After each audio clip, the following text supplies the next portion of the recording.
Pahina 11. Dahan daw ang lumubog ang araw sa kanilang paglalakbay patungong Navia Department Store, at habang pinagmamasdan ni Paolo ang nakabaligtad na lansangan, isang ideya ang biglang pumasok sa kanyang isipan. Rin, bakit gusto mong magdusa sa katahimikan kapag ang mga wins ay tretuhin ka ng masama? Sa kakayahan mo, wala talagang dahilan para tiisin mo ang pambubuli nila. Pagkatapos ng high school, nahaharap ako sa dalawang pagpipilian, kolehiyo o trabaho. Naalala ni Rin habang nagmamaneho. Bilang panganay, hindi ako makasarili. Kaya napagdesisyonan kong magtrabaho para maipagpatuloy ng mga babae ang kanilang pag-aaral. Noong araw na dapat naming punan ang aming aplikasyon sa kolehiyo, lumapit sa akin ang adoptive father ko na si Elijah. Siya ay isang matandang kaibigan ng aking homeroom teacher. Pagkatapos marinig ang tungkol sa aking kwento, sinabi niya na maaari niyang pondohan ang aking mga bayarin sa kolehiyo noong panahong iyon. Siya ay tulad ng isang anghel na ipinadala sa akin, na nagligtas sa akin mula sa kawalan ng pag-asa. Biglang naisip ni Paolo na naninikip ang kanyang dibdib, at tumingin siya kay Rin. Hindi. Conditions attached. Wala. Umiling siya. Para siyang pilantropo noon. Matapos marinig na may regalo ako sa negosyo, sinabi niya na ayaw niyang makita ang isang talento na nabaon dahil sa mga problema sa pananalapi. So gusto mong suklian ang kabaitan niya. Tinuro ni Paolo. Yes. For whatever reason he funded me in the beginning, I have to admit, he had indeed changed my life, malinaw na paliwanag ni Kin. Ang kabaitan at pagkasuklam ay dalawang magkaibang bagay. Nanumpa ako na paglingkuran ang pamilya Win sa loob ng 20 taon o ibabalik sa kanya ang 100 milyon. Akala ko sa ganitong paraan ko lang siya masusuklian sa pagligtas niya sa akin. 100 million lang. I can give it to him straight, Paolo mumbled while scrolling his phone idly. Sorry. Anong? Kin, huminto ka. Hindi narinig ni Kin ang ibinubulong niya kanina, pero nang gusto niyang tanungin kung ano ang sinabi nito ay bigla na lang itong pumila. Nakatanggap siya ng mensahe mula kay Lancer kanina. Pagkita ng isang especially iyan ng Swoyan. Ano ito? Dahil sa gulat ay dali-daling pinindot ni Rin ang preno at huminto. Sa sandaling huminto ang sasakyan, tumalon si Paolo at umirap. Rin, hindi na ako makakapunta sa ospital. Sunduin mo ako kay Lolo Joe, please. Ano ba, Paolo? Anong nangyari? Kailangan ng isang kaibigan ang tulong ko. He made a random excuse but saying that his sister wants to press on, he added, bagay na panlalaki. Sige, manatili kang ligtas kung gayon. Ano pa ba ang magagawa niya kundi ang tumango? Hanggang sa makalayo ang sasakyan ng pulang BMW ay sinagot ni Paolo ang tawag ni Lancer. Ano ang sitch? Boss, nakatanggap lang kami ng balita sa aming impormante na may nadiskubre silang isang Swoyan na may kahinahinalang galaw. Malamang especially iya siya. Ang kanyang pagkakakilanlan. Isang propesor sa kolehiyo. Pumunta siya sa Kostya para dumalo sa isang akademikong forum. Hulihin mo siya. Mas gugustuhin kong mahuli ang lahat kaysa makatakas ang isa. Isang bakas ng mali siya ang sumilay sa mga mata ni Paolo habang nagtatanong ang eksaktong lokasyon niya. Riverfront Road, house number 45 ng Ivy Grove Estates, sagot ni Lancer. Papunta na si Hades sa mga tauhan natin. Malapit lang ako. Sabihin mo kay Hades na hintayin ang pagdating ko. Pagkatapos noon, pumara si Paolo ng taxi at sinabi sa driver, Riverfront Road, Ivy Grove Estates, please. Samantala, naghihintay sa labas ng Ivy Grove Estates si Hades at ang grupo ng Collieri Island elites na dinala niya. Pagdating sa pinagtataguan nila, tinanong ni Paolo, tapos na ba kayong mag-scouting, Hades? Napakahusay na nakatago si Hades na halos sumanib na siya sa kadiliman, tanging boses lamang ang naririnig niya. Oo, Ares. Ang propesor ay pinangalan ng Boris Oakley, isang iginagalang na scholar mula sa Empire of the Setting Sun.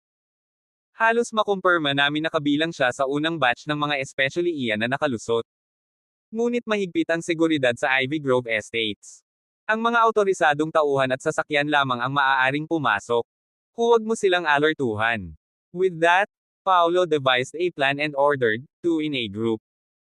Group 1, control the guards with sevoflare and cigarettes. Group 2, cut off all surveillance. Group 3, extraction team. Group 4, kasama ko, papasok kami. Nagulat si Hades, Ares, papasok ka ba? Ito ang una nating huli. Kung may mali, mahirap para sa atin na kaladkarin ang buong kadena palabas. Nang sumapit ang hating gabi, tiningnan ni Paolo ang kanyang relo at sinenyasan ang kanyang mga tropa. Lumabas ka. Dahil doon, naghiwa-hiwalay ang lahat, tahimik na sumanib sa kadiliman. Makalipas ang halos 10 minuto, biglang namatay ang kumikislap na pulang ilaw ng surveillance camera na hindi kalayuan sa kanila, at bumulong si Paulo, sige, papasok na tayo. Nang madaanan nila ang guardhouse, ang mga miyembro ng Group 1, na nagtatago sa dilim, ay sumenyas ng safe, at si Paulo at ang mga lalaki ay pumasok ng maayos sa premise, pagdating sa mansion number 45 nang walang aksidente. Pagdating nila ay may ilaw pa ang isa sa mga kwarto. Maliwanag, gising pa rin si Boris. Hades, siya lang ba ang nasa loob? Sabi ng impormante namin, mag-isa lang daw siya nakatira. Walang sumama sa kanya. Sige, buksan mo ang pinto. Sa sandaling iyon, lumapit ang isang sundalo at kinuha ang kandado. Siya ay nagtrabaho ng tahimik na wala at walang naalarma. Ang bawat elite ng Colliry Island ay puno ng mga kasanayan. Ang isang bagay na tulad ng pagpasok sa isang nakalock na espasyo ay walang iba kundi paglalaro ng bata. Click. Bumukas ang pangunahing pinto, at pumasok ang grupo sa mansyon, kasunod ng liwanag na nakita nila sa labas hanggang sa study sa ikalawang palapag. May puwang sa pagitan ng pinto at ng pasimano nito, na nagbibigay daan sa liwanag na sumikat sa madilim na koridor. Habang nakatayo sa tabi ng pinto, may naririnig silang nagbabasa ng libro, ngunit habang sila ay naghihintay na humihingal, naghahanda na suluhin ang kanilang especially iya, isang pakiramdam ng nakakatakot na panganib ang pumasok kay Paulo, na naging sanhi ng buhok sa likod ng ang kanyang leeg upang tumayo. Pahina 12. Ingat! Magtago ka! Dahil doon, nagmamadaling nagtago ang grupo sa madilim na sulok. Hinugot ni Paulo ang isang silent pistol mula sa kanyang baywang, dahan-daang itinutok ito sa isang madilim na lugar na hindi kalayuan sa kanila. Doon, bumulong si Hades, may isang tao sa anino. Tahimik na tumayo ang magkabilang panig, walang nang ahas na lumabas muna sa liwanag. Kaya, ipinikit ni Paulo ang kanyang mga mata at nakatuon sa pakikinig sa kanyang paligid. Mayroong 6 na iba't ibang paghinga sa ikalawang palapag, ang kanyang, Hades, 2 sundalo ng Grupo 4, Boris, at ang nakatagong figure sa tapat nila. Nakapikit ang mga mata, bahagyang itinagilid ni Paulo ang kanyang ulo habang pinakikinggan ang medyo bagong paghinga na nagmumula sa kanilang tapat. Sa sumunod na segundo, hinailan niya ang gatilyo, at si Bam. Bumagsak ang figure sa lupa, na walang pagkakataon na lumaban pa. Sino pumunta doon? Nagsalita si Boris sa swoya ng makarinig ng mga ingay sa labas. Ikaw ba, Abeg? Gayunpaman, ang tumugon sa kanya ay isang sipa sa pinto. Magsalita ka, Christian. Utos ni Paulo. Nagulat sa 4 na estranghero na pumasok, bumangon si Boris mula sa kanyang upuan at nagsalita sa isang sirang Christian. Sino kayong mga tao? How dare you trespass? Nakangiting sagot ni Paulo. Ako ang iyong ama. Sa pagkakataong iyon ay napalingon siya sa kanyang mga tauhan. Itali mo siya. Nang makitang nasa kompromiso siyang posisyon, lumingon si Boris sa isang desk drawer, ngunit nang bubuksan na niya ito, lumitaw si Hades sa kanyang tabi at itinali ang kanyang mga kamay sa kanyang likuran sa sumunod na segundo. Ang buhol ay napakatiwasay na walang paraan upang makalaya siya. Kasunod nito, umakyat ang isa sa 2 sundalo sa drawer at naglabas ng pistol. Ares, isang pistola, iniulat niya kay Paulo. Secure it, ibalik mo yan. Ako ang guro ni Androkin. Sumigaw si Boris sa tuktok ng kanyang mga baga. Ako ay isang ambasador ng akademikong pagpapalitan sa pagitan ng Swoya at Kostya. Hindi mo ako maaaring pretuhin ng ganito. Matapos patalsikin ng malamig ang propesor, bumalik si Hades sa koridor upang linisin ang dugo ni Abeg sa pinakamabilis na bilis, na walang iniwang bakas ng kanilang presensya. Kasunod nito, ang grupo ay nagtungo sa labas ng mga gate ng kapitbahayan kasama ang isang hinimatay na si Boris at isang patay na si Abeg, kung saan ang grupo 3 ay agad na pumalit, na isinakay ang 2 swoyan sa kanilang sasakyan. Samantala, muling ikinonekta ng Group 2 ang surveillance, ibinalik ang lahat sa normal. Kaya lang, ang kalahating oras na ito ay magiging isang hindi malulutas na misteryo magpakailanman. Hades, you and the guys back first. Keep Boris alive. Ako mismo ang magtatanong sa kanya sa ibang pagkakataon. After a pause, Paulo added, oh, one more thing. Alamin ang address ng Peterman Manor ASAP. Bagaman ang bahay ay nasunog sa wala, ang lupain ay pag-aari pa rin ng pamilya Peterman, at dapat niyang itayo muli ang manor doon upang aliwin ang kanyang yumaong mga magulang. Gayunpaman, siya ay 5 taong gulang lamang nang patayin ang kanyang mga magulang. Kaya ang malabo niyang natatandaan ay ang kanyang bahay ay napakalaki, at ito ay nahahati sa 5 malalaking lugar. Tungkol sa address, nawala ito sa kanyang dagat ng mga alaala. Ang Cleopolis ngayon ay ganap na naiiba mula sa kung paano ito ay ilang dekada na ang nakalipas. Kahit si Lolo Joe ay hindi masabi kung nasaan ang eksaktong Peterman Manor. Kaya, maaari lamang niyang hilingin sa kanyang mga tauhan na mag-scout. Oo, Ares. Matapos kilalanin, pinamunuan ni Hades ang iba pabalik sa Colliery Group, habang si Paolo ay pumara ng taxi pabalik sa paradahan ni Niva, pabalik sa mansyon ni Kin sa kanyang Junkie Santana. Pag-uwi niya, pasado 3:00 na. Isang buong araw ng pakikipagsapalaran, ang tumae sa kanya, at nakatulog agad siya sa pagkakaupo niya sa sopa. Matapos sumikat ang araw sa himpapawid kinaumagahan, nagunat si Paulo at idinilat ang kanyang mapupungay na mga mata. F***King Shitty. Isang pares ng napakarilag na mata ang nakatitig sa kanya mula wala pang 4 pulgada ang layo. Gulat na gulat, bumaril kaagad si Paulo, sumisigaw, "Serena, what the hell?" Pinaikit ni Serena ang kanyang mapupungay na mga mata. Ang aming maliit na Paulo ay tiyak na naging mas maganda. Nagsisimula na akong mag-alinlangan kung dapat ba kitang patayin. Serena. Dahan daw ang inabot ni Paulo ang unan sa tabi at dinala sa dibdib niya. Are you going to give me the ride of a lifetime before killing me? Managinip ka. Nagmura si Serena, pero parang may pulang-pula sa mukha. Bumangon ka na. Nakapag-almusal na si Kin. Right at the next second, galing sa dining room ang boses ni Kin. Breakfast is ready. Halika na at kumain. Tara, kain na tayo. Tumakbo si Paulo sa dining room. Matapos makaupo ang tatlo sa mesa, naglagay si Serena ng isang mangkok ng oatmeal na may mga prutas sa harap ng kanyang nakababatang kapatid, humihikbi, "Kumain ka ng oatmeal, Paulo. Ang mga prutas ay talagang matamis." Naghihinala, dinampot ni Paulo ang mangkok at pinagmasdan ito bago umiling. Wala akong sweet tooth. Dahil doon, itinapon niya ang buong mangkok ng oatmeal sa basurahan. Congratulations! 78 more to go, sabi ni Serena na may bahid ng ngiti sa kanyang mga foxy eyes. Maya-maya lang ay nag-ring ang phone ni Kin. Gayunpaman, napakunot ang noo ni Kin nang makita ang caller ID, sumagot ng, "Hello. Mom. Kin, nagpa-blind date kami ngayon. Gusto mo bang makipagkita sa kanya?" Napakalakas ng boses ni Isabel na kahit sina Serena at Paulo ay narinig siya ng malakas at malinaw. "Ma, ayoko munang isipin ang love life ko ngayon. Anak siya ni President Kin, ang dating kakilala ng tatay mo. Kababalik lang niya galing sa pag-aaral sa SWOYA, at super influential ang pamilya niya. Ayaw mo talagang isipin." Sa narinig, halatang nagsisimula ng magalit si Isabel. "Pero may gagawin pa ako ngayon. Ako. Sinasabi ko nga, nagmakaawa at nakiusap ang tatay mo kagabi bago tayo tuluyang makakuha ng ganitong pagkakataon." Napasigaw si Isabel bago pa man hinayaan si Kin na tapusin ang kanyang sasabihin. "Go! O iisipin namin na gusto mong makita kaming mapapahamak." Kinagat ni Rin ang ibabang labi, napako sa mahirap na posisyon. Ngunit tulad ng gusto niyang tumanggi muli, sinabi ni Paulo, "Say yes. I'll go with you." Pahina 13.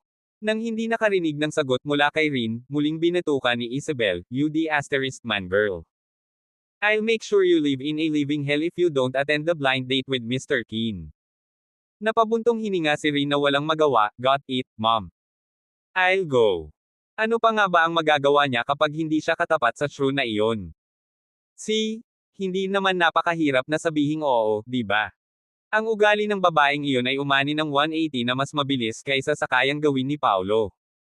11:30 AM, VIP Room 6, Floor 6 na po ng Ramada Hotel. "Huwag kang mail late, ha? Nakuha ko." Matapos ibaba ang tawag, pinunasan ni Rin ang kanyang mga templo, nagbitiw. "Hulaan mo hindi ako makakaalis ngayon. Rin, bakit hindi ko siya i-clip para sayo?" Mungkahi ni Serena habang magaling na kinakalikot ang isang table knife. "Huwag mo nang isipin yun." With that, Rin stood up, announcing, "I've promised Cecilia to go ring shopping with her in the morning. After that, dumiretso na ako sa Ramada Hotel. Paolo, why don't you come with me? Hindi siya komportable na iwan si Paolo na mag-isa sa bahay, dahil natatakot siyang mawala siya muli kapag nawala siya sa kanila. Ngayong sa wakas ay nakauwi na siya, nag-aalala siyang bigla itong aalis ng walang paabi. Fine by me. Inubos ni Paolo ang isang buong baso ng gatas sa isang shot. Pero sino si Cecilia? Maganda ba siya? Siya ang bestie ni Rin. Sinaman siya ng tingin ni Serena. She's known to be one of the 5 beauties of Cleopolis. Pero engaged na siya. So you've got no chance even if you're the hottest man alive. 5 beauties. Ngumisi si Paolo.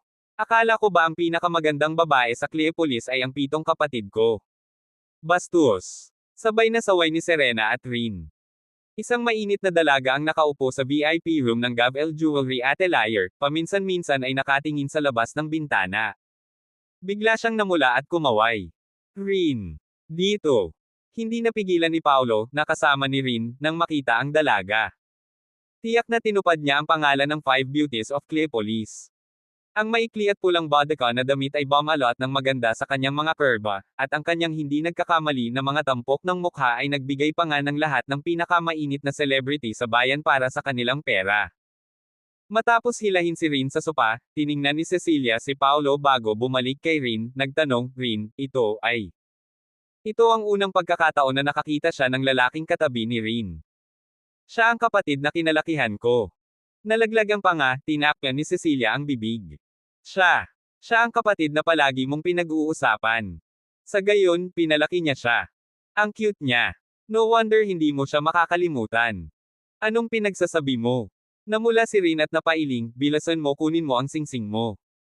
May blind date akong pupuntahan mamaya. Tumahimik ka.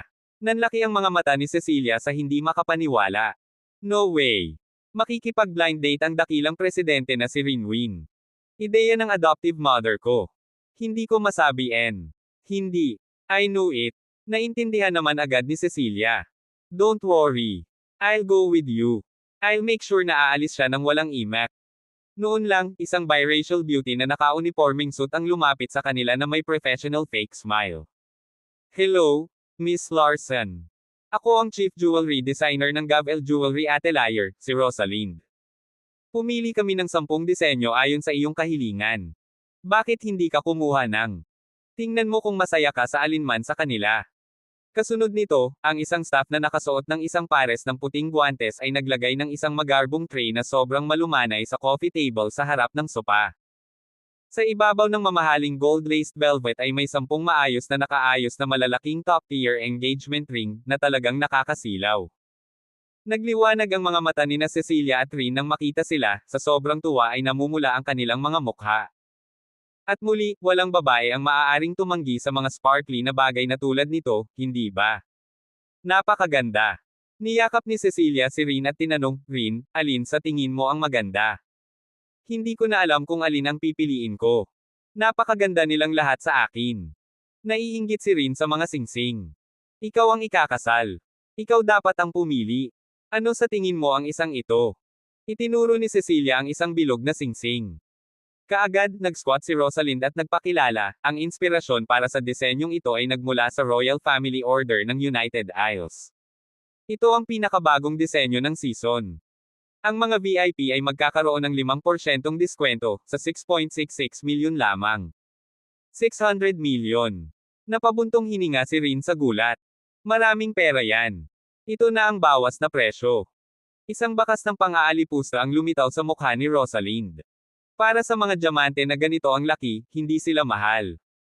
Dahil doon, napabuntong hininga si Cecilia. Though I hate arranged marriages, looking at it now, it's not all that bad. At least it'll get me a diamond ring. Si Rin ay naging malungkot bilang tugon, at nagsimula siyang mag-isip kung ang pagtanggap kay Mr. Kin ay ang mas mabuting opsyon. I'll take this one then, sabi ni Cecilia kay Rosalind. May isang tao mula sa Carter family na darating at kukunin ito sa loob ng 2 araw. Okay, Miss Larson. Sa isang matagumpay na pakikitungo, isang pahiwatig ng sinseridad ang hinabi sa peking ngiti ni Rosalind. Gayunpaman, nang tumayo siya at pinaalis sa staff ang natitirang mga singsing, nagsalita si Paolo. Teka. Pagkatapos, tumingin siya kay Rin. Rin, parang gusto mo rin sila. Bakit hindi ka pumili ng isa? Regalo ko sa'yo. Huwag kang katawa-tawa, Paolo. At that, she smiled apologetically kay Rosalind. Nagbibiro lang siya. Isang pahiwatig ng pang-aalipusta ang bumungad sa propesyonal na peking ngiti ni Rosalind pagkatapos niyang palakihin si Paolo. Sir, may I suggest na maghanap ka sa jewelry wholesale market sa Old Town area kung gusto mong bilhan ng singsing ang girlfriend mo. Mas madali mong mahahanap ang hinahanap mo.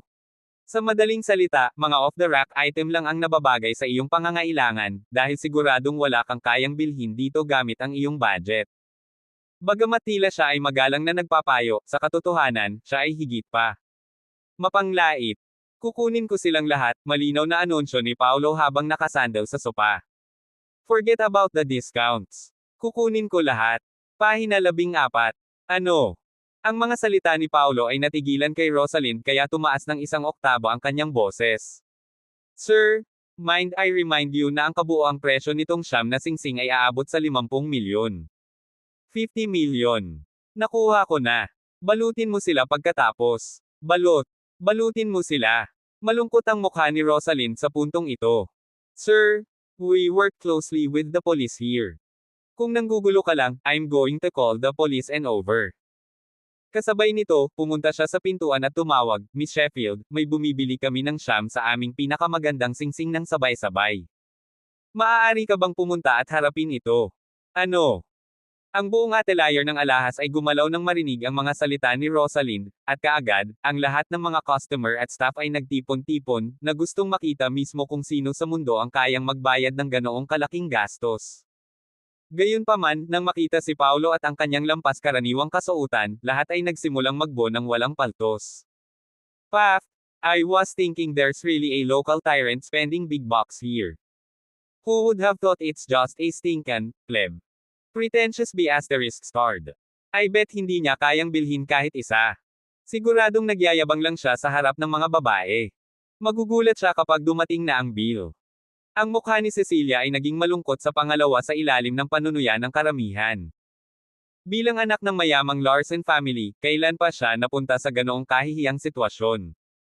Kin, ano bang problema ng kapatid mo? Di ba nagpapakatanga lang siya? Siya ay nasa mga pinat karayom, na kailangang makipagkasundo sa isang mapanghusgang karamihan. Kung hindi niya kaibigan si Kin, matagal na siyang lumabas ng pinto. Si Rin naman ay namumula sa kahihiyan, sa why, Paolo, what in the world are you trying to do? This is not a place for you to screw around. Pero hindi. Gusto lang kitang bigyan ng regalo. Relax, may pera ako.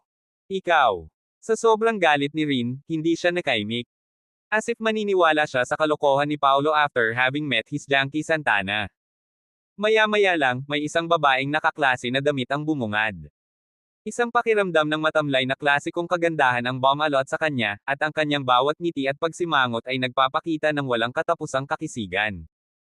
Ang babaeng ito ay walang iba kundi ang manager ng tindahan nitong Gov.L Jewelry Atelier na si Cameron Sheffield. Anong nangyayari, Rosalind? With that, Rosalind pointed at Paolo and scoffed, Miss Sheffield, itong talunan ay nagdudulot ng gulo. Gusto daw niyang bilhin itong siyam na singsing.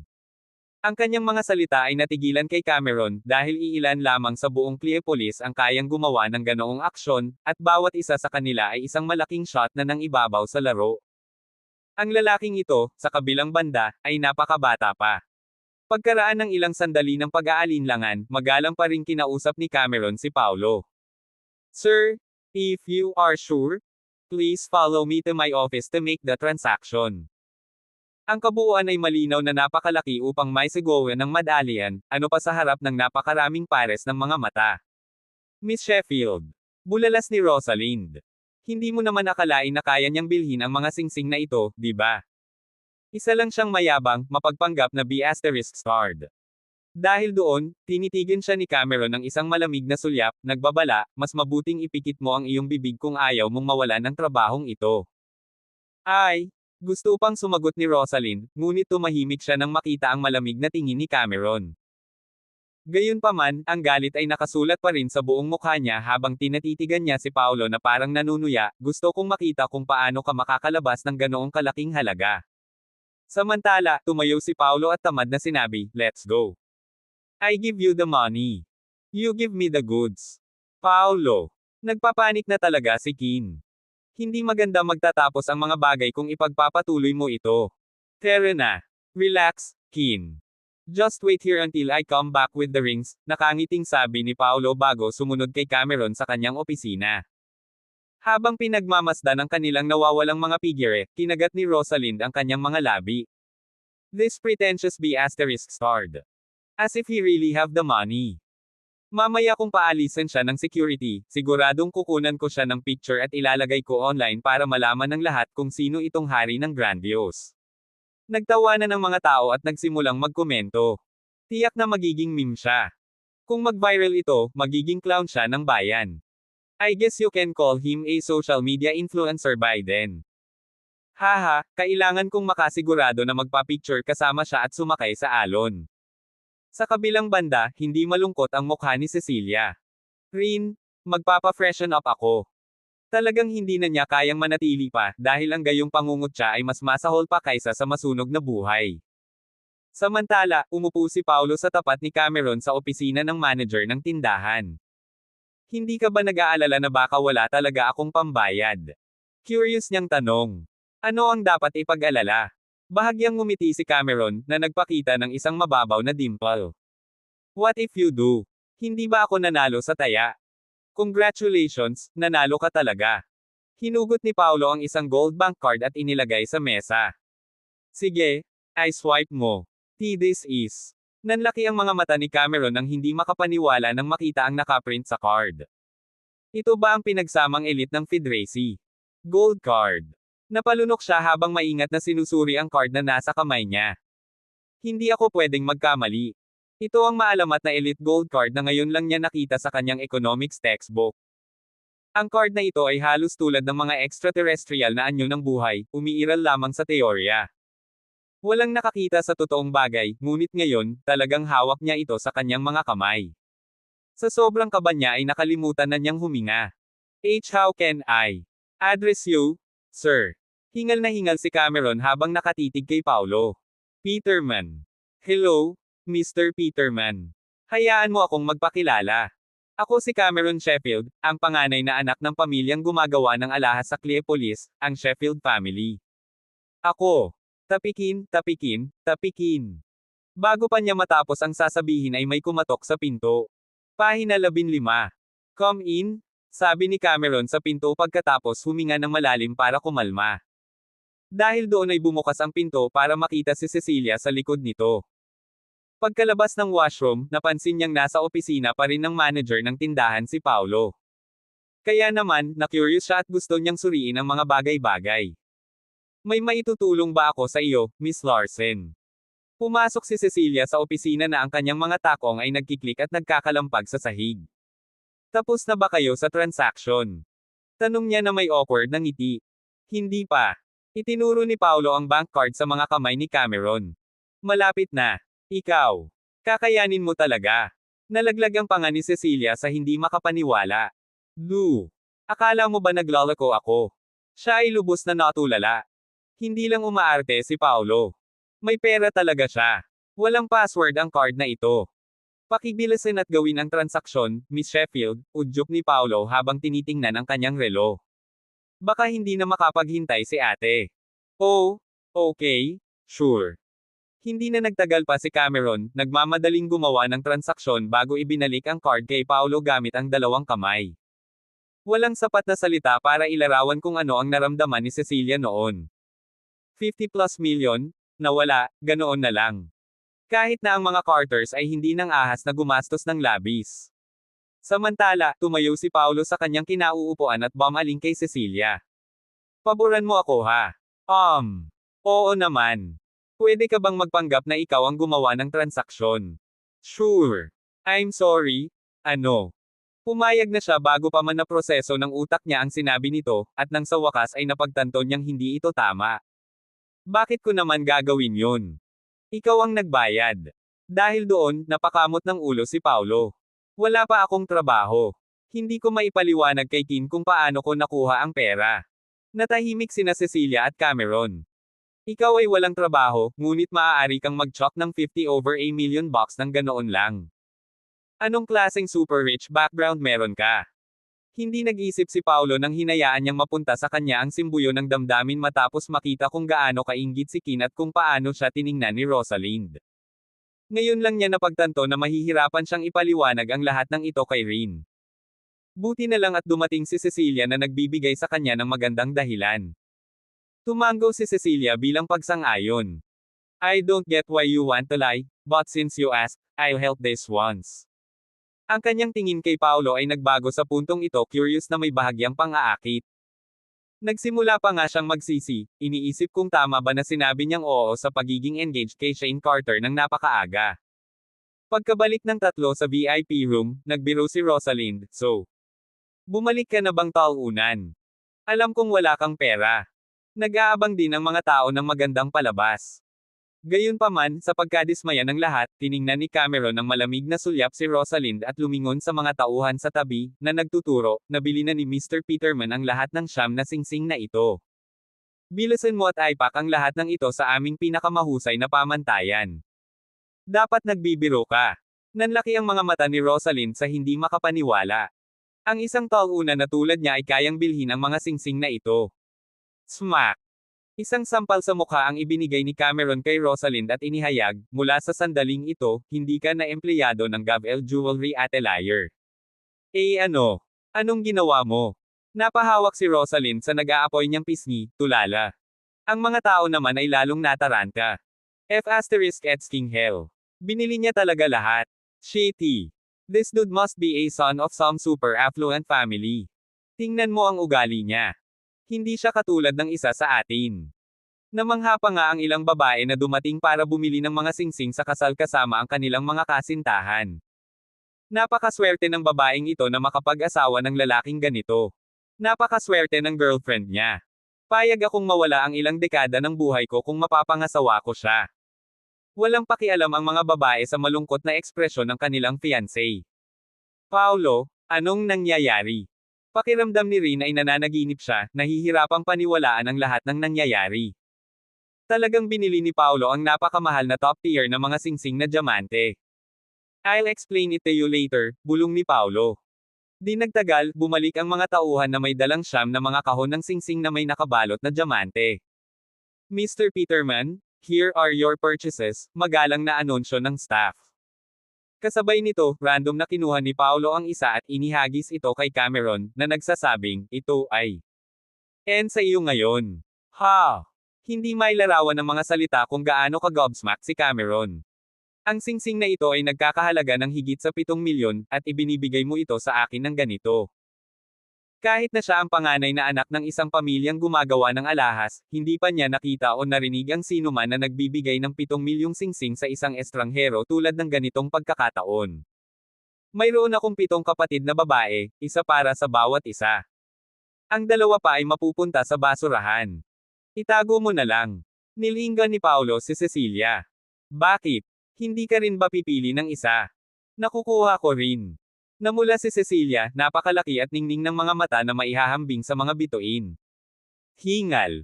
Huminga ang karamihan. Ibinigay niya ang 2 top tier na singsing ng ganoon lang. Paano ito naiiba sa pagtatapon ng limpak-limpak na pera sa mga lansangan? Ito ay masyadong alibughang. Matapos ibigay ang 2 sa kanila, itinulak ni Paulo ang natitirang 7 sa bag ni Kin, at sinabing, Kin, ikaw ang magpapasya kung sino ang makakakuha ng kung ano. Ang mga mamahaling singsing na ito, bawat isa ay nagkakahalaga ng 10-10 milyon, ay parang wala lang kay Paulo, na walang pag-iingat na tinatrato na parang isang grupo lamang ng mga peking nagkakahalaga lang ng ilang dolyar, at hindi maiwasang mataranta ang karamihan. Si Rosalind, sa kabilang banda, ay nakatingin sa kabila ng malungkot, lubos na nanghihinayang. Kung hindi lang siya nagkonsensya kanina, baka nakakuha pa siya ng singsing. Ngunit kalimutan ang tungkol dyan ngayon. Nawalan pa siya ng trabaho. Ang Sheffields ay nagmonopolya sa industriya ng alahas ni Cleopolis. Ngayong pinaalis na siya ni Cameron, imposibleng makahanap siya ng ibang trabaho. Kasabay nito, lumuhad siya sa lupa ng may kalabog at hinawakan si Paulo, na aalis, nagmamakaawa at nagsusumamo. Pahina 16. I've learned my lesson, Mr. Peterman. Please forgive me. Bilang biracial, si Rosalind ay likas na mas curvaceous kaysa sa karamihan ng mga Caucasian.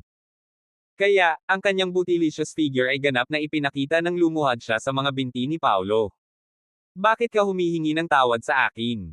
Bumaba ang tingin ni Paolo sa kanya. Hindi ako ang nagpaalis sa'yo. I'll do anything if you can forgive me. I can't lose this job, Mr. Peterman. Kahit ano. Parang ano. Bilang tugon, tumangala si Rosalind kay Paolo na may hindi maisip at nagsusumamong mga mata. Whatever you want. Kaya ko pang magpalipes ng gabi sa'yo.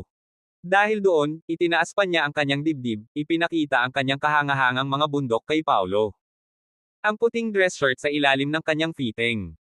Suit skirt set ay napakasikip na tila ang mga butones sa kanyang dibdib ay maaaring magbigay daan anumang segundo, at ngayong itinaas niya ang kanyang dibdib, matagumpay niyang naakit ang atensyon ng bawat lalaki. Ha! Magpalipes ng gabi sa akin. Bueno, ang bawat tao maliban kay Paolo, para lamang siya ay kinuha ng isang plain sulyap sa kanya at snorted. Hindi ka pa karapat-dapat. Diyos ko! Ang lahat ng mga lalaki sa tindahan ay berde na ang mata ng isang mapang-akit, biracial na dilag ang bumungad kay Paolo, ngunit wala itong pakialam sa kanya. Gaano kataas ang pamantayan ng lalaking ito? Hindi na nagtipid si Paolo ng mga sulyap kay Rosalind pagkatapos noon, na walang pakialam sa ilalim ng naiinggit at hinahanga ang mga tingin ng lahat. Pagkalabas ng tindahan, hindi na napigilan ni Rin ang kanyang pag-usisa, at tinanong niya, Paolo, ano ang nangyayari sa mundo? Paano mo kayang bumili ng napakaraming singsing? Dahil doon, nagkibit-balikat siya at ginamit si Cecilia bilang kanyang takip. Tanungin mo siya. Ayaw niyang magsinungaling kay Rin, ngunit ang kanyang misyon sa pagkakataong ito ay masyadong mapanganib. Ayaw niyang mag-alala o kaladkarin sila dito, kaya kailangan niyang ilihim ang kanyang pagkakakilanlan. Gayunpaman, ang isang kasinungalingan ay haantong sa marami, at ayaw niyang gumawa ng napakaraming dahilan. Kaya, ginamit niya si Cecilia bilang kanyang takip. Nauutal na sabi ni Cecilia sa nagdududang tingin ni Rin. You see, binayaran ko silang lahat. Para iregalo sila sa'yo. Bayaran mo silang lahat. Gulat na bulalas ni Rin. Saan mo nakuha lahat ng pera? Ang Larsen family at Wynn family ang mga impluensya sa parehong pangalawang klase ng mga pamilya. Kaya't alam niyang walang paraan ang kanyang bestie na makapangisda ng 50 milyon. It's not my money, malabong sabi ni Cecilia. Si Shane yung fiancé ko no. Siya. May pera. Ang Carter family ang nagbayad. Dahil doon, dali-daling kinuha ni Rin ang mga singsing sa kanyang bag. I can't possible accept something this expensive from the Carters. You should return them. Rin, paano mo maibabalik ang ganito? Sabay pidgel ni Paolo sa kanya.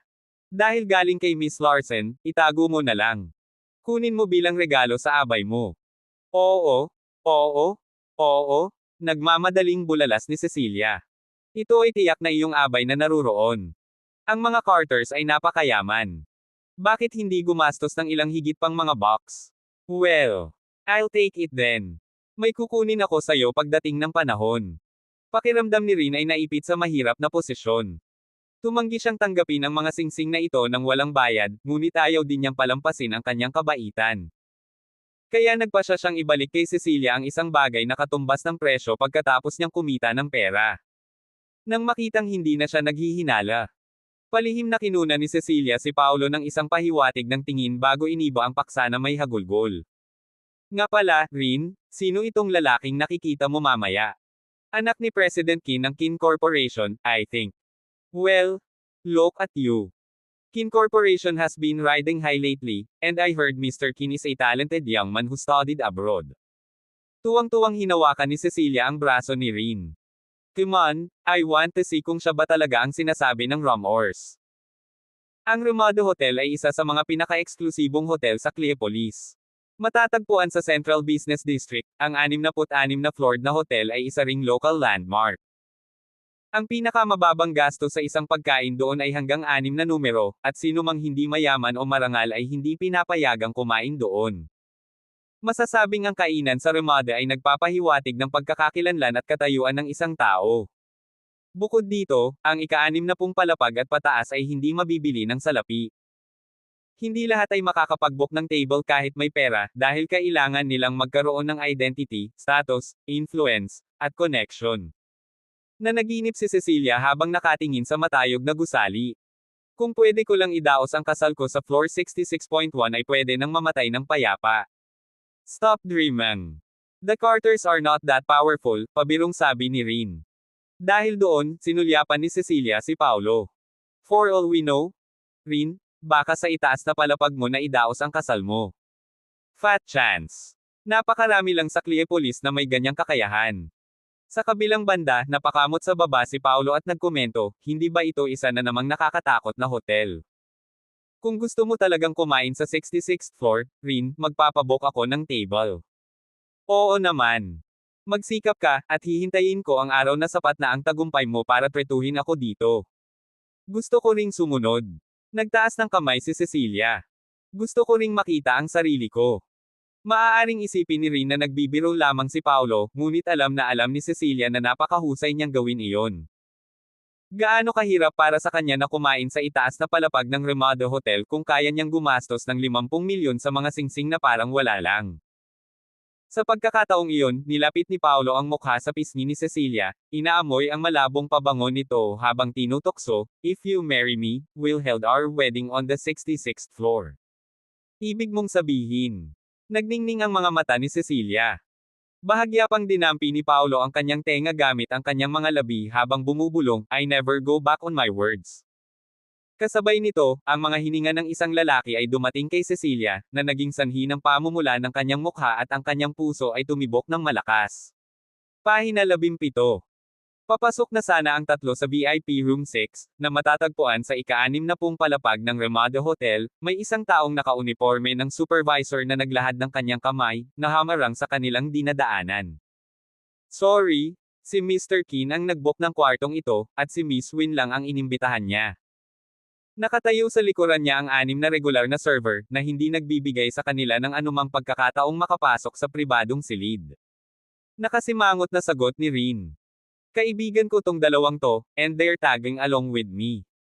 Hindi ba pwedeng pumasok din? Mayroon kaming panuntunan dito.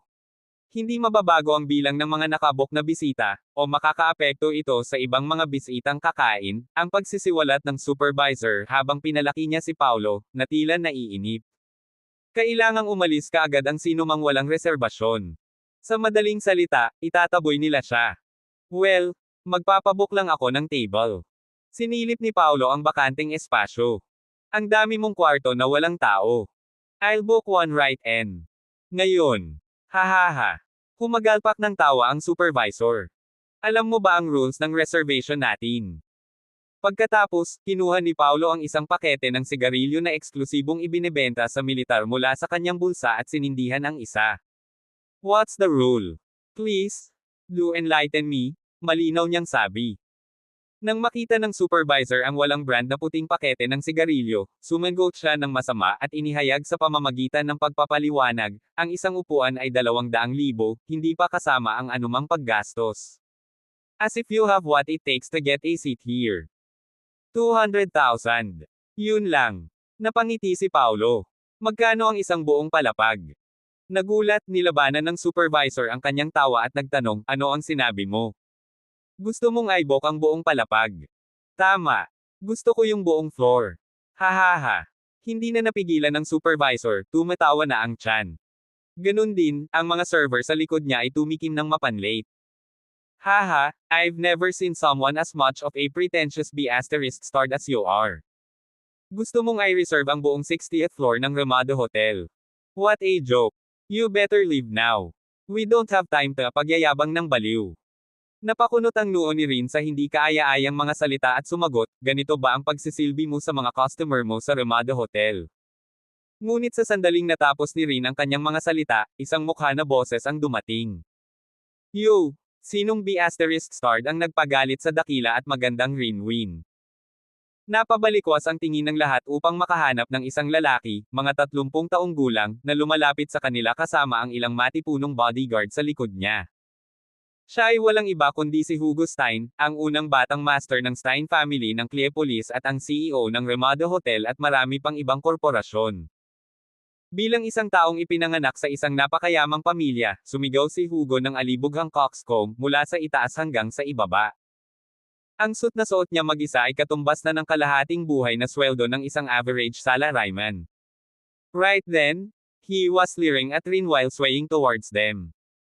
Sabihin mo, sinong B***starred ang nangasar sa Diyos ang entrepreneur ni Cleopolis? Haharapin ko siya. Gayunpaman, hindi talaga pala kaibigan ang ekspresyon ni Rin. Pumunta tayo para mag-lunch, pero sinong mag-aakalang may madatnan tayong mapanghusgang A***s? Dahil doon, nagmamadaling nagpaliwanag ang supervisor, young Master Hugo, 2 upuan lang ang pinareserba ni Mr. Keane, ngunit akala ng 2 ito dito ay makakalusot sila. Tuluyan ng pinaalis ni Hugo si Paolo matapos siyang sukatin ngunit todo ngiti siya kay Cecilia. My, isn't this the beautiful Cecilia Larsen? It took me so long to get over the fact na engaged na kayo ni Shane Carter. Nag-iba ang ekspresyon niya sa isang segundo, at sinuntok niya ang tiyan ng supervisor, nagmumura, UF** iking son of a, re.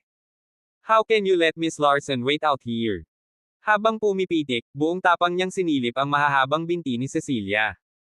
Hindi pa tayo sapat sa mga ganoong magagandang binti. Mas mabuting huwag mapagod ang mga ito.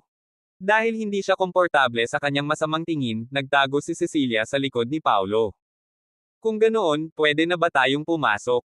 Dahil sa asar na pinigilan siya ni Paolo na lingunin si Cecilia, inihayag ni Hugo, pwede kayong mga babae pero hindi itong punk. Bakit? Nakasimangot na sagot ni Keane. Nagsama kaming 3. Bakit siya lang bawal pumasok? Well, kaya niya, mungkahi ni Hugo na may mukha na sumisigaw ng malibog. Kailangan mo lang pumayag sa isang kahilingan. Ano ito? Sleep with me in the room downstairs. If I'm satisfied with your service, I'll let this punk in to see what he can never have. Ikaw. Livid, Keane gritted her teeth. Napakalayo mo na. Meron ba ako? Ngumisi si Hugo na parang torpe. You have a blind date with Andrew, di ba? We grew up together. We share everything. And natural, babae. Kailan pa napahiya ng ganito si Rin? I'm warning you. Mind your language. Hindi ako ang klase ng babaeng iniisip mo. Hahaha. Napatawa si Hugo at pinunasan ang isang luha sa gilid ng kanyang mata kung meron man. Haha, anong joke? Akala mo ba talaga pakakasalan ka ni Keane? Laruan ka lang sa kanya. Wala kang pinagkaiba sa mga hamak na yon. Akala mo ba talagang niloloko mo lang ang isang tao? Dahil inampon ka sa pangalawang klaseng pamilya. Labis na galit si Rin na nanginginig ang kanyang katawan, at ang kanyang mga kuko ay bumaon ng malalim sa kanyang mga palad. Ikaw ang nagtanong nito. Pinaikit ni Paolo ang kanyang mga mata at humakbang pasulong. Sa sumunod na segundo, isang kingly magisterial aura ang sumambulat mula sa loob niya, at siya ay umungal, lumuhad at humingi ng tawad. Ang kanyang boses ay napakalamig at walang emosyon na parang tinawag niya ito mula sa kawalan. Pahina 18. Natigilan si Hugo sa sinabi ni Paolo. Ilang saglit pa, nanunuya siya na parabang narinig niya ang pinakamalaking biro kailanman. Hahaha, nagkamali ba ako nang narinig? Gusto mo lumuhad ako para humingi ng tawad sa kanya. Habang nakaturo ang daliri niya kay Paolo, umungol siya, who the F*** are you to speak to me like that? Malamig na tinulak ni Paolo ang kamay ni Hugo at bamulong, stop testing my patience. So what if I do? What can you do to me? Sabay-sabay na lumaki ang tensyon sa kanilang dalawa. Nang maramdamang maaaring mag-away ang dalawa, agad na tumayo si Cecilia at sinubukang ayusin ang mga bagay-bagay. Sige, tama na. Gusto mo bang matulog sa akin bilang kapalit niya? Pinandilatan siya ni Hugo at nginisyan. Bantayan mo ang bibig mo. Ako si Shane. Fiancé ni Carter. You mean that Shane Carter? Isa lang siyang illegitimate child ng Carter family. Sa tingin mo matatakot ako sa kanya? Ngumisi si Hugo habang mukhang hindi nasisiyahan. Palibhasa'y nalilito na siya sa mga salita, galit siyang umatras sa likod ni Paolo. Habang nakatitig kay Paolo, humakbang pasulong si Hugo. Halos 7 pulgada lang ang pagitan nila. May dere na lumilipad mula sa kanyang mga labi, nanunuya si Hugo, ikaw dapat ang lumuhad, basura. Papapasukin kita kung lumuhad ka at dilaan mo ang sapatos ko ngayon. Habang itinataas niya ang kanyang paa, nagpatuloy siya, nagkataon lang na hindi sinasadyang natapakan ko ang isang piraso ng gum kanina. Lick it clean for me. Tinitigan lang siya ng matapang na si Paulo at sinabing, "Young Master Hugo, di ba? Hindi mo ba naiisip na nauuna ka na? F***sake. Kasalukuyan kang nasa teritoryo ko. Ako ang gumagawa ng rules. Teritoryo mo." Nakangiting tanong ni Paulo. "Hindi na ito magiging teritoryo mo sa isang trice. Anong ibig mong sabihin?" Kinuha ni Paulo ang kanyang cellphone at walang pakialam na sumagot, kaagad na magbabago ng pagmamayari ang Ramada Hotel sa isang tawag lamang sa telepono. Matapos marinig ang kanyang mga salita, natawa si Hugo. "Hahaha, how dare someone that is less significant than my pet dog speak of such a lie." Maya-maya, napuno ng tawanan ang kwarto bago tumingin ang mga waiter at bodyguard kay Paulo na parang tanga. Ang paraan ng pagtingin nila sa kanya ay tila nagmumungkahi sa ang institusyong pangkaisipan ang tinakasan ng batang iyon. Iyon ay dahil ang Ramada Hotel ang bumubuo sa karamihan ng Ramada Corporation. Ito ang pinakamalaki sa iba pang mga negosyo sa korporasyon. Kaya, kahit na ang mga aristokrate sa lalawigan ng Solares ay hindi magiging mahinahon para sabihin ang ganoong bagay. Matapang ang lalaking ito. Hindi lang siya matapang, pero mapangahas pa. Maraming maharlika na ang dinaluhan ko, ngunit ito ang unang pagkakataon na nakatagpo ako ng isang taong walang kahihiyan. Habang nakikinig si Cecilia sa pangungutya kay Hugo, hinailan niya ang t-shirt nito at ibinulong sa kanya, "Umalis na lang tayo dahil walang magandang mangyayari sa pakikipag-usap sa mga Carters." Bagamat alam niyang mayaman si Hugo, ang pagbili ng buong Ramada Hotel ay iba sa pagbili ng 50 milyong halaga ng mga singsing na diamante. Sa tingin ko hindi pwede yun. Tumango si Rin bilang pagsang-ayon. "Paulo, dapat mong hawakan ito. Mag-iisip ako ng paraan para makitungo sa kanya sa hinaharap," sabi niya, na may kumpiyansa sa kanyang kakayahang pamahalaan ang mga negosyo. Naniniwala siya na sa loob ng 10 taon, makakapagtayo siya ng isang business empire na hihigit sa Ramada Corporation. Iniisip na umalis pagkatapos magyabang. "No way." Panunuya ni Hugo. Habang nagbibigay. Paulo Egler, hindi niya maiwasang magalit sa kanya. "I shall give you time to make a phone call. Huwag kang duwag kung tunay kang lalaki." Inaabangan ng mga manunood ang susunod na mangyayari. Oo naman. Kinuha ni Paulo ang phone niya at tumawag. "Lancer, kunin kaagad ang Ramada Hotel. Magpadala ng pangkat ng mga espesyal na lakas mula sa Cleopolis Military District para sakupin ang hotel. Ang lahat ng ito ay dapat gawin sa loob ng 15 minuto." Haha. Hindi napigilan ni Hugo na matawa pagkatapos niyang marinig si Paulo. Sa loob ng 15 minuto. At pati na rin ang Special Forces. Mapangahas ka talaga. Pagkatapos ng kanyang matatamis na tawa, agad niyang pinigilan ang kanyang ngiti at nagpakita ng masamang ekspresyon bago sinabing, "Kung hindi ito tapos sa loob ng 15 minuto, kailangan mong dilaan ang talampakan ng aking sapatos na malinis." Pagkalipas ng 14 na minuto, ibinaba ni Hugo ang tingin sa relong Rolex sa kanyang palso. "Hoy brat, wala pang 1 minuto. Handa ka na bang dilaan ang sapatos ko?" Nang makumplito niya ang kanyang sentensya, ang general manager ng hotel, si James Turner, ay tumakbo, hinihingal ang pawis na tumutulo sa kanyang mukha. "Young Master Hugo, nakatanggap lang kami ng balita na nakuha na ang aming hotel." "Ano?" Si Hugo at ang lahat ng naroon ay nabigla sa balita. Natigilan si Hugo at nakatitig ng blanko kay James. "What do you mean that it's been acquired? Aling big shot ang nakakuha ng Ramada Hotel?" "It's Collieri Group," mabilis na sagot ni James. Natigilan ng lahat ng marinig ang pagbanggit ng Collieri Group dahil kakatatag lang nito sa Cleopolis kahapon. At ngayon, nakuha nito ang Ramada Hotel. Masyadong kakilakilabot ang kanilang mga kakayahan. Habang nanginginig si Hugo, hindi makapaniwalang tumingin siya kay Paulo at napakamot sa ulo. "Ay imposible ito. Imposible." Ilang sandali pa, lumapit si James kay Hugo at hinawakan ang telepono sa harap niya. "Young Master, pinirmahan na ang electronic copy ng kontrata." Ligtas na sabihin na si Hugo at ang lahat ay namangha sa biglaang balita. Walang inaasahan na ang Ramada Hotel ay maaaring magpalit ng kamay sa loob lamang ng 5 minuto. Habang naguguluhan ang lahat sa balita, naglakad si James patungo kay Paulo at yumuko ng malalim. "Mr. Peterman, the management of Collieri Group has stated that you are a lifetime VIP guest of our hotel.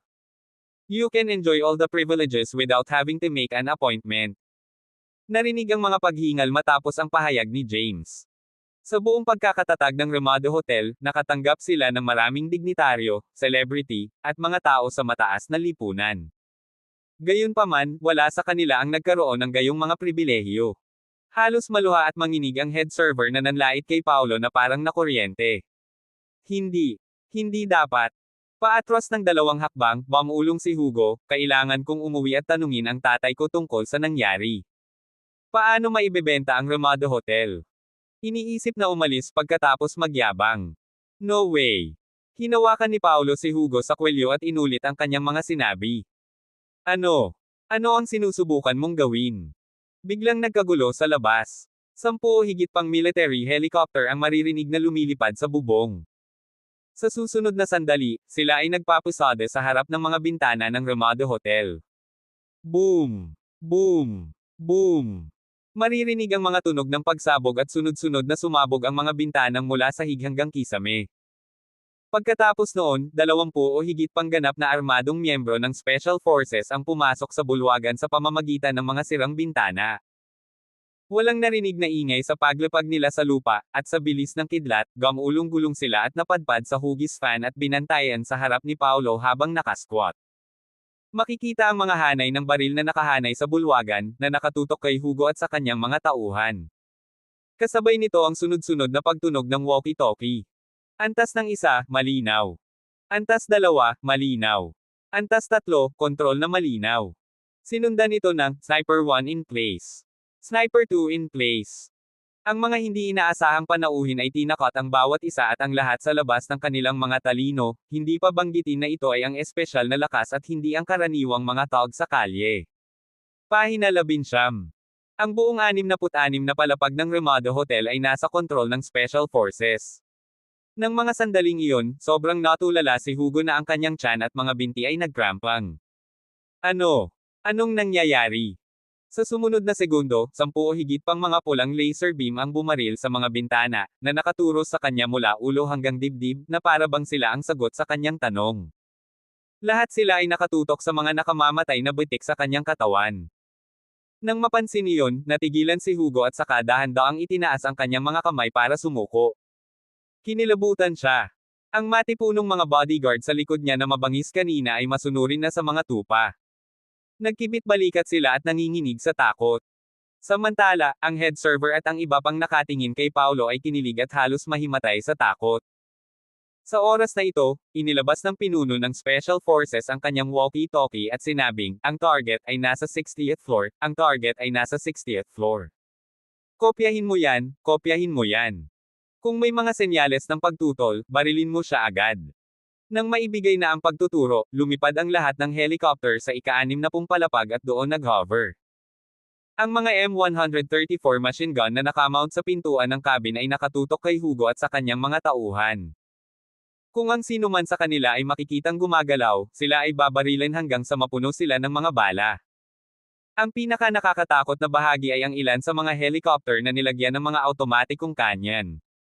Ang mga kanya na iyon ay madaling ma-flat ang buong Ramada Hotel. Sa pagkakataong iyon, takot na takot ang lahat ng staff at bodyguard ng hotel na halos mabasa ang kanilang pantalon. Natarante ang ekspresyon ng kanilang mga mukha, lahat sila ay nanginginig, at ang kanilang mga binti ay naging malajeli na hindi sila makagalaw kahit 1 pulgada. Agad na napaluhod ang head server na nanlait kay Paolo kanina at sinampal ang sarili sa mukha. Kasalanan ko. Please spare me life. I'm begging you. Sa kabilang banda, sa sobrang takot ni Hugo ay nauutol siya at halos hindi makapagsalita. Parehong nagulat si Rin at Cecilia sa eksena. Hindi nila inaasahan na makakapanood sila ng isang bagay na karaniwang nangyayari lang sa mga pelikula. Nipatikip ng bibig si Cecilia sa pagtataka at tumingin kay Paolo na may paghanga at pagmamahal.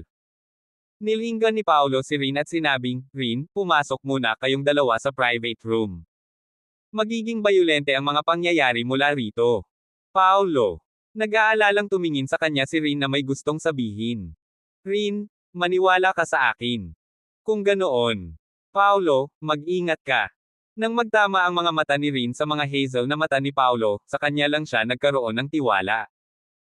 Matapos nilang makapasok sa pribadong silid, dahan-daang bumukas ang 4 na pinto ng elevator sa ika-6 na palapag, at isang pangkat ng mga espesyal na lakas na armado ng 75 hanggang isa na mga rifleng pang-atake ang nagmarcha sa bulwagan. Habang sila ay nagmamarcha, ang kanilang pagtapak ay naging sanhi ng pagyanig ng chandelier sa kisame. Ang nangunguna sa team ay isang lalaking nakasuot ng army green uniform, na may insignia ng 2 bituin at 2 bar sa kanyang balikat. Nang tumayo siya sa harap ni Paulo, gumawa siya ng isang pagsaludo sa militar at iniulat, si Kapitan Kevin Leonard ng Cleopolis Military District Special Forces ay nag-uulat kay Teniente Peterman. Ang pagpasok ng kapitan ay dumating na may awtoridad na nagdulot ng panginginig kay Hugo at sa mga gulugad ng kanyang mga alipin.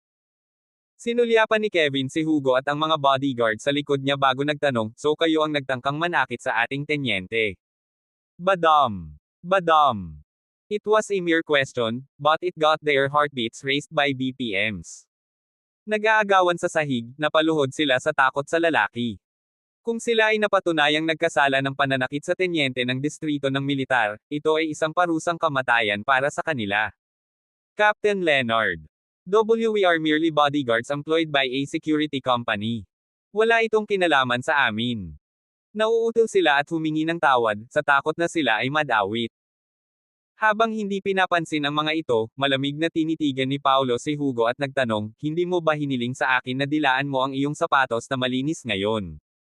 Nang marinig iyon, natakot si Hugo kaya umihi siya sa kanyang pantalon. "I didn't mean that." Nauutil niyang sabi. Labis niyang pinagsisihan ang kanyang ginawa kaya gusto niyang sakalin ang sarili hanggang mamatay. Ang hilingin sa isang tenyente ng hukbo na dilaan ang kanyang sapatos ay parang paghuhukay ng sarili niyang libingan. Hindi yun ang ibig mong sabihin. Nagsindi ng sigarilyo si Paulo at ibinuga ang usok sa mukha ni Hugo. Kung gayon ano ang ibig sabihin nito? Sa sandaling iyon, pawis na pawis si Hugo na basang-basa sa sariling pawis. I mean nadilaan ko ang sapatos mo. Magaling. Walang pag-aaksaya ng oras, inihagis ni Paulo ang upos ng sigarilyo sa lupa at tinapakan ito. Ngayon, dilaan mo ang abo sa aking sapatos. Kung ikaw, huwag, kukunin ko ang iyong buhay na mahina. Sa sandaling iyon, namula ang mukha ni Hugo, at nauutil siya, Lieutenant. Gayunpaman, bago magkaroon ng pagkakataon si Hugo na humingi ng awa, mabilis na hinawakan ni Paulo ang kanyang palso at pinaikot ito. Sa sumunod na sandali, napuno ng iyak ng sakit ang buong bulwagan. Let go. Let go. It F asterisk king hurts. Ang putol na palso ni Hugo ay lumitaw na deformed, nakabitin sa isang kakaibang anggulo. Maririnig ang mga kaluskos na nagmumula sa mga kasukasuan. Pawis na pawis ang lahat sa bulwagan matapos mapanood ang nakakapanghinayang eksena. Maawa ka sa akin. Inaamin ko ang aking mga kasalanan. Dinilaan ko ang sapatos mo ng malinis. Nagmakaawa si Hugo sa kanyang mahal na buhay, dahil hindi na niya nakayanan ang sakit. Malamig na nguya ni Paulo at itinulak siya palayo. Kaya lang, itinapon si Hugo ng ilang talampakan. Kaagad pagkatapos, habang tinitiis ang sakit, gumapang si Hugo kay Paulo at sumandal sa kanyang sapatos. Habang hahawakan na ng kanyang dila ang sapatos, binigyan siya ng masamang tingin ni Paulo at sinibak, ang dumi mo. Hindi ka karapat-dapat na dilaan man lang ang sapatos ko. Sa sumunod na sandali, yumuko si Paulo sa kanyang tuhod at sinipa si Hugo sa mukha. Agad na nabasag ang buto ng ilong ni Hugo sa sipa. May dugo sa buong mukha, gamulong siya sa lupa sa sakit at nagpakawala ng malungkot na alulong. Naglakad si Paulo papunta sa kanya at tinignan siya ng masama bago sinabing, ito ang halaga na kailangan mong bayaran para sa pang-iinsulto kay Kin. Pagkatapos noon, itinaas niya ang kanyang kanang paa at buong lakas niyang sinipa ang pinakamahina na bahagi ng katawan ni Hugo. Basag. Inilibot ni Hugo ang kanyang mga mata at nahimete sa sipa. While glaring at him, Paulo commanded, ilayo mo siya. Nasusuka ako sa paningin niya. Para bang binigyan ng amnestia. Nagmamadaling binuhat ng mga bodyguard si Hugo at gulat na tumakbo. Ang sino mang maglakas loob na magbunyag ng isang salita tungkol sa nangyari ngayon ay magtatapos tulad ni Hugo. Naiintindihan mo ba? Sigaw ni Paulo at seryosong tumingin sa mga tao. Agad na lumapit ang matalinong general manager na si Turner at sinabing, Mr. Peterman, huwag kang mag-alala tungkol dito. Ipapapirma ko sila sa isang non-disclosure agreement, at ipinapangako ko na walang lalabas na salita. Sa takot sa kanilang buhay, ang lahat sa bulwagan ay walang pagpipilian kundi sumunod. Yes. We wouldn't tell a single soul about it. Nagpasya silang dalhin ang lahat ng nakita nila ngayon sa kanilang libingan. Pagkatapos ay tinapik ni Paolo ang balikat ni Kevin at pinuri, "You've done a good job. You can leave now and wait to be rewarded." Oo, Tenyente. Tuwang-tuwang tugon ni Kevin at binigyan siya ng military salute. Nang makapasok si Paolo sa pribadong silid, lumapit sa kanya ang nag-aalalang si Kin at tinanong, "Paolo, anong nangyari? Nagkataon ba na nakuha ng Collier Group ang hotel na ito? Ikaw ba ang tumawag sa Special Forces?" Pahina 20. Tungkol dyan, pagkatapos ng ilang pagninilay-nilay, sumagot si Paolo, "To be honest, Kin, ang may-ari ng Collier Group ay dati kong kasama. Sinamantala ko lang ang pagkakataon na isagawa ang pagkuha dahil pinaplano na niya ito. Siya rin ang nagpadala ng Special Forces dito. Kasama mo dati ang may-ari ng Collier Group." Nagtatakang tanong ni Kin. Kaya ba nakipagpustahan kanyan kay Lolo? Buo ang tiwala niya kay Paolo at pinaniwalaan niya ang lahat ng sinabi nito. Tumango si Paolo. Tama. Since we have a strong relationship, executing a contract or two wouldn't be an issue. I'll arrange a time for you to meet him when I'm free. Sa sobrang tuwa ni Kin ay napayakap siya sa leeg nito. Samantala, medyo nakaramdam ng selos si Cecilia nang makita niya ang kanilang intimate interaction at umubo bago sinabing, "Huwag kayong matuwa at magyakapan pa. Naisip mo na ba kung ano ang dapat nating gawin kay Mr. Kin?" Matapos ipaalala ni Cecilia, biglang naalala ni Kin na nandoon pala siya sa blind date nila ni Andrew. Gayunpaman, nag-alinlangan siya na maaari silang magpatuloy sa petsa dahil sa kaguluhan. Ano ang dapat nating gawin? Nag-aalalang tanong ni Kin. Kung hindi ko itutuloy ang blind date, magkakagulo ang mga adoptive parents ko. Nang makaramdam ng pagkabalisa si Kin tungkol dito, biglang tumunog ang kanyang telepono. Nang sagutin niya ito, isang magnetic voice ang maririnig. "Hello, si Kin Win ba ito?" Sinulyapan ni Kin sina Paolo at Cecilia bago niya binuksan ang speaker mode. Pagkatapos, sinagot niya ang tawag at sinabing, "Ako iyon. Ikaw ay dapat si Mr. Kin." Nakarating na ako sa Ramada Hotel, ngunit, bago niya makumplito ang kanyang pangungusap, pinutol ni Andrew ang sasabihin, "I'm terrible sorry, Miss Win. Hindi ako makakarating sa blind date ngayon." Nagulat si Rin habang nagpatuloy si Andrew, "Miss Win, I'm back in the country to prepare for an academic forum which could be a turning point in my career. However, my professor went missing yesterday, and the forum can't go on kung wala siya. Ang aking karera ay magdurusa ng isang malaking suntok dahil doon, hindi ako magkakaroon ng oras o mood para sa mga blind date." Agad niyang ibinaba ang telepono.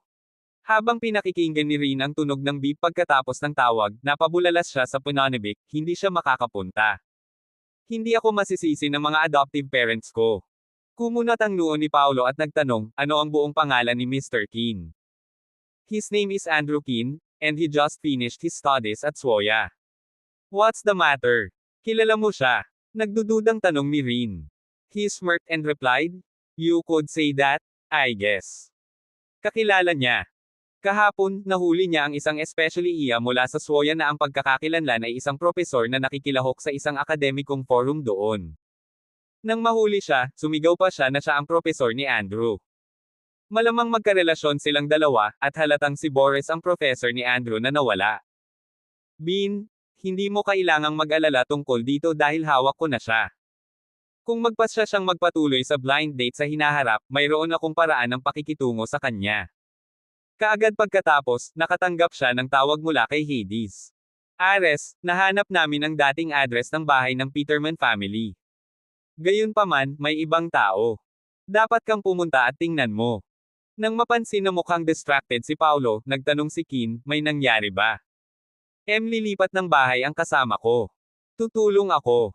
Nang makita niya kung gaano kaseryoso ang ekspresyon nito, tumigil si Kin sa pagsisiyasat at nag-aalalang sinabi, "Kung ganoon, dapat kang pumunta ngayon. Mangyaring mag-ingat." Pagkatapos magbigay ng maikling tugon, si Paolo ay nagmaneho kaagad. Sa buong biyahe, nakaramdam siya ng pagkabalisa dahil ito ang unang beses niyang umuwi pagkatapos ng 7 taon. Sa wakas ay makakauwi na rin siya pagkatapos ng napakatagal na panahon. Nang bumalik kami sa tahanan ng pamilya sa pagkakataong ito, nangako siyang ipahayag sa lahat sa Cleopolis na ang pamilya Peterman ay umiiral pa rin at maluwalhati gaya ng dati. Batay sa address na ibinigay ni Hades, nahanap niya ang bahay nang wala sa oras. Gayunpaman, habang tinitingnan niya ang eksena sa harap ng kanyang mga mata, ang galit ay sumugod sa kanya. Isang marangyang mansyon ang itinayo sa lupain ng mga Peterman S, at ang mga salitang Summer Residence, ay nakaukit sa gold-plated plaque. Bumukas ang mga tarangkahan ng residence sa sandaling iyon, at ang lugar ay punong-puno ng mga mag-agarang sasakyan na pumapasok at lumabas. Sa sobrang frustrated ni Paulo ay naikuyom niya ang kanyang mga kamao. Akala ba nila walang natira sa pamilya Peterman? How dare they openly occupy the property the Peterman S? Biglang may pumasok sa isip niya. May kaugnayan kaya ang Summers residence sa sunog na nangyari noon. Pagkatapos ay nagpadala siya ng text message kay Hades. Imbestigahan ng Summers residence. Hindi nagtagal, nagpadala si Hades ng isang dokumento. Si Randy Summers, pinuno ng Summers family, ay biglang gumawa ng kayamanan 17 taon na ang nakalilipas. Nagtatag siya ng ilang negosyo kung saan ang Summers Corporation ang pangunahing negosyo nito. Huminto si Paulo sa pagbabasa, dahil ang pariralang 17 taon na ang nakakaraan, ay nagbigay sa kanya ng masamang tingin. Walang maniniwala kung itatanggi ni Randy na may kinalaman siya sa malalang sunog na nangyari noon. Si Randy ay gumawa ng kayamanan kasabay ng pagkawasak ng pamilya Peterman. Dagdag pa, itinayo niya ang Summers Mansion sa ibabaw ng lupain ng mga Peterman S. Siya dapat ang mamamatay tao. Walang ibang paraan para ipaliwanag ito. Biglang may kumatok sa bintana ng kotse niya na may magandang mahabang buhok na naka-red mini dress. Bahagyang nasa itaas ang kanyang kagandahan. Average, ngunit ang kanyang katawan ay umuusok na mainit. May ribbon na nakasabit sa balikat niya at may suot siyang name tag na may nakasulat na Reed Modeling Agency, Caleb Brook. Habang nakayuko siya, kinatok niya ang bintana ng kotse at sinubukang paalisan siya. Ang Summers family ay may birthday banquet ngayon, kaya hindi mo may parada ang iyong sasakyan dito. Nagpalingga-lingga si Paulo at napansin niya na mahigit 12 ng mamahaling sasakyan ang huminto sa plaza sa labas ng gate. Dahil nakaparada ang ibang sasakyan dito, bakit hindi ko magawa? She looked at him with contempt and replied, ang lakas ng loob mong magtanong, eh. Napansin mo ba na lahat ng sasakyan dito ay nagkakahalaga ng kahit 1 milyon? Iba.